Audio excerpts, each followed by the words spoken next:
여기저기 구멍이 많이 보이는데 다시 갈아엎는 게 좋을까? A few days later. 갈아엎긴 했는데 여전히 여기저기 구멍이 많이 보이는데 다시 갈아엎는 게 좋을까? A few years later. 아이고 어리야. 여전히 여기저기 구멍이 많이 보이는데 다시 갈아엎는 게 좋을까? 아이고. 모든 창작자에게 반드시 찾아오는 순간이라고 생각합니다. 어쩌면 우리는 늘 이 순간 속에 속해 살아가고 있다고 해도 과언이 아닐 겁니다. 그렇다고 마냥 마음에 들 때까지 수정할 수도 없는 일이고, 그렇다고 또 정리도 안 됐는데 마냥 에라 모르겠다 하고 장편 연재를 시작해버리는 것도 뭔가 난감하죠. 그래서 제 경험과 4년간의 강의 노하우, 이런 관찰 안에서의 가이드를 내려드리겠습니다.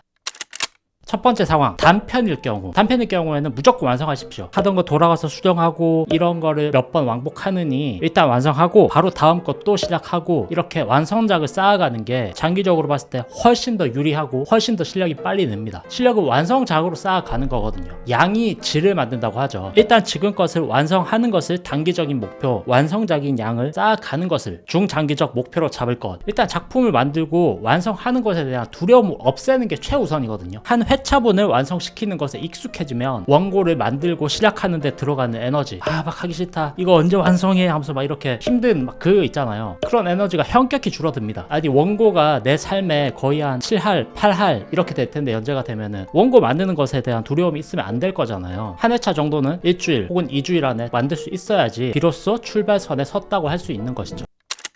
두 번째, 장편의 경우. 장편을 만든다고 하는 것은 이미 단편을 몇 번 만들어 봤다는 가정일 겁니다. 만약에 생애 첫 이야기를 만드는데 장편을 지금 하려고 이렇게 하고 있다면 일단 접어두고 책상 속에 짱박아두고 단편부터 먼저 시작해보시기를 권유해 드립니다. 장편은 마라톤과 같거든요. 큰 체력을 필요로 하고 힘의 배분, 호흡, 이런 여러 가지 노하우가 필요합니다. 일단 짧은 이야기 단거리부터 시작해보고 완주를 해보고 거리를 조금씩 늘려나가는 게 가장 이상적이겠죠. 자, 어쨌든 다시 돌아와서 장편을 만드는 도중에 구멍이 보여서 갈아엎고 싶은 상황. 우선은 이런 상황이 오지 않도록 하는 게 최우선이겠죠. 그래서 반드시 이야기의 큰 틀 정도는 잡아두고 1~3화를 시작하시기를 추천드립니다. 이야기의 핵심 위기가 어떤 건지, 어떤 엔딩으로 끝나는지, 작품의 궁극적 목표와 약점이 무엇인지, 이게 어떻게 해결돼 가는지, 이런 게 파악조차 되지 않았다면은 10번, 100번, 1000번을 수정한들 내 마음에 드는 도입부 1화, 2화, 3화가 나오기는 힘들 겁니다. 큰 틀이라고 하는 것은 제 채널 첫 번째 영상, 이거는 반드시 보라고 했죠. 이야기의 12단계를 가장 추천드리고요. 그것이 첫 장편부터 너무 어렵다고 한다면 최소한 5단계, 발단, 전개, 위기, 절정, 결말, 이 정도로 이야기의 큰 틀은 잡아두고 시작하시길 바랍니다. 만약에 내가 떠올린 이야기를 이렇게 각 단계별로 요약하는 게 힘들다면 어쩌면 아직은 그 이야기를 제대로 내가 소화하고 있지 못하거나 내가 이 이야기에 대해서 이해가 부족한 상태, 이런 것일지도 모릅니다. 이렇게 준비가 되지 않은 상태에서 이야기를 시작하든 다시 수정을 하든 이거 몇 번이나 반복되든 결과는 그 단계에서의 무한 반복밖에 되지 않을 것입니다.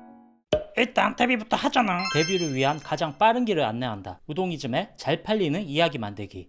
마지막 세 번째, 장편을 만드는데 앞서 얘기했던 큰 틀까지 잡아둔 상태. 큰 틀이 일단 내 마음에 들게 잘 요약이 돼 있어야 되고요. 거기에 어떤 구멍이나 이런 게 보인다면 안 됩니다. 큰 틀이 내 마음에 들 때까지는 계속 수정을 해 나가야 합니다. 기획 단계에서 할 수 있는 수정은 모두 다 해놔야 합니다. 그리고 나서 12단계든 5단계든 이런 구성이라면 내 마음에 확 든다, 이 정도면 해볼만 하다, 이런 생각이 들었을 때 그때서야 1화를 시작하시면 되는데, 그렇게 시작한 1화에서 한 1화 만들고 2화 만들고 한 3화 정도 만드는데 다시 1화를 봤더니 너무 마음에 안 드는 거죠. 근데 그럴 경우에는 스토리 개연성이나 이런 기본적인 것들이 아니라 연출적으로 마음에 안 드는 것일 확률이 큽니다. 뭔가 더 요약할 수 있을 것 같은데 너무 길게 풀었다거나, 아니면 좀 더 보여줬어야 하는데 너무 급하게 풀었다거나, 그러니까 이건 스토리가 아니라 연출적인 수정을 하고 싶은 단계가 된 거죠. 이런 수정은 어떤 방향이 되었건 큰 틀이 벗어나지 않는 것이기 때문에 수정을 해도 괜찮습니다. 어느 방향이든 플러스가 될 것이기 때문에. 그리고 설령 그렇게 만들어진 1화, 2화, 3화 수정본이 이전 거보다 못하다, 그렇게 되면 다시 이전 걸 써도 됩니다. 왜냐하면 두 이야기는 바뀐 게 아니라 큰 틀 안에서의 연출만 바뀐 것이기 때문에. 심지어 이쪽과 이쪽에 마음에 드는 A컷, B컷들을 짜집기 할 수도 있겠죠. 하지만 이 또한 어느 정도 자기만의 데드라인을 잡아두는 게 좋습니다. 예를 들어서 공모전을 제출한다거나 플랫폼이나 에이전시 투고를 한다, 이럴 경우에 명확한 날짜, 이 날짜 안까지는 내가 반드시 이 원고의 3화를 만들 것이다, 그 안에서 할 수 있다면 수정을 하고, 만약에 수정을 할 시간이 나오지 않는다면 일단은 무조건 완성하고 투고를 효율적으로 하는 거, 이게 항상 최우선이 되어야 합니다. 어차피 플랫폼의 입장에서, PD의 입장에서 이 이야기에 기획이 매력적으로 보이면, 이야기에 가능성이 보인다면 조금 부족하더라도 작가에게 연락을 해서 같이 발전시키는 방향으로 생각을 할 수가 있거든요. 반드시 어떤 상황이건 최우선은 완성을 하는 것, 그리고 만약에 수정을 한다면은 큰 틀이 잡혀있는 선 안에서 연출적 수정까지는 괜찮다라고 요약을 할 수 있을 것 같습니다. 싹 갈아엎고 새로 작업을 하느니 새로운 작품을 만드는 게 여러모로 유리합니다.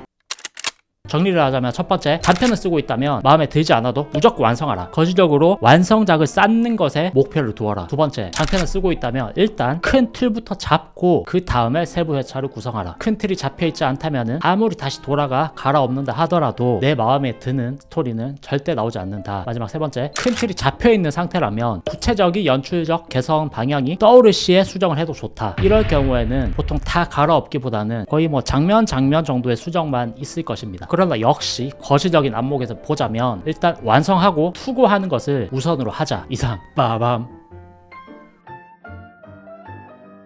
반고흐의 작품 생활은 불과 10년이었다.